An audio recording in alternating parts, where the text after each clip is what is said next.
Hello everyone, welcome back to Fight's channel. Friends, before starting to watch this video, I would like to ask you to subscribe to my channel. Thanks for supporting me, guys. Anthony Joshua is the perfect example of how to completely lead a fighter to the top. Joshua's main hater is the famous trainer Teddy Atlas, who does not miss a single opportunity to remind the world that Anthony Joshua is overrated. This is how he reacted to the boxer's victory over Jermaine Franklin. Joshua is behaving like a gentleman, and that's great. But we are not only talking about this, we are analyzing the performances. The situation is the same as with Canelo. He is overrated. Perhaps we want too much. Joshua is a guy who is being put on a pedestal, and that happens. But who did he beat? To become the champion, he defeated Charles Martin. Yes, Joshua showed character when he got up, but he defended the belts against guys like Dominic Breazeale, Molina and Carlos Takam. Is he a great heavyweight after that? A little later, Atlas developed this idea.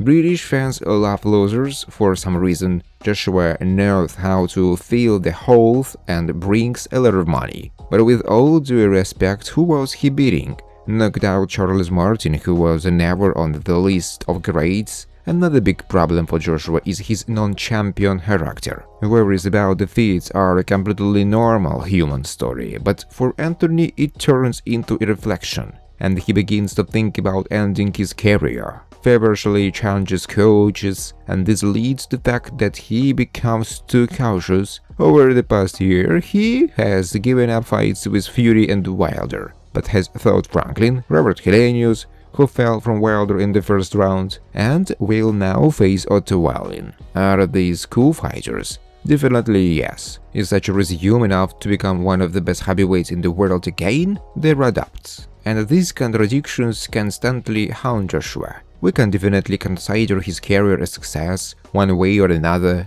He became world champion twice. In December, heavyweight antagonized former world champion Anthony Joshua from Great Britain and Deontay Wilder from the United States will perform in a joint show in Riyadh, Saudi Arabia. They will be opposed by Otto Wallin from Sweden and Joseph Parker from New Zealand, respectively. If Wilder and Joshua win, then they plan to bring them together in a face-to-face fight. In November, a press conference was held in London, England, where this event was officially announced. During the event, a verbal altercation was expected between Joshua and his failed opponent, American Jarrell Miller. Wilder commented on the incident. I think I shocked a lot of people by being extremely collected, calm, and cool during that press conference.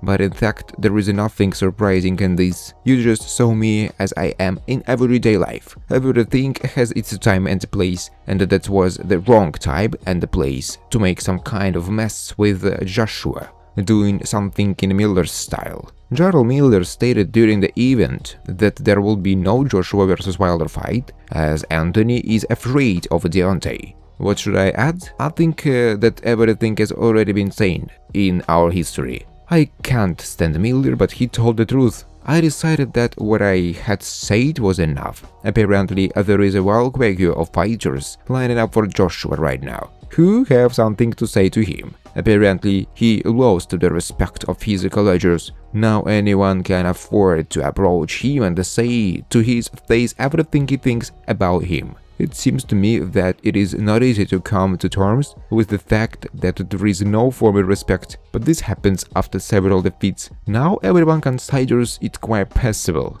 That's why everyone climbs up to him with their trash, said Wilder. Thanks for watching, guys. If you like this video, please subscribe to my YouTube channel.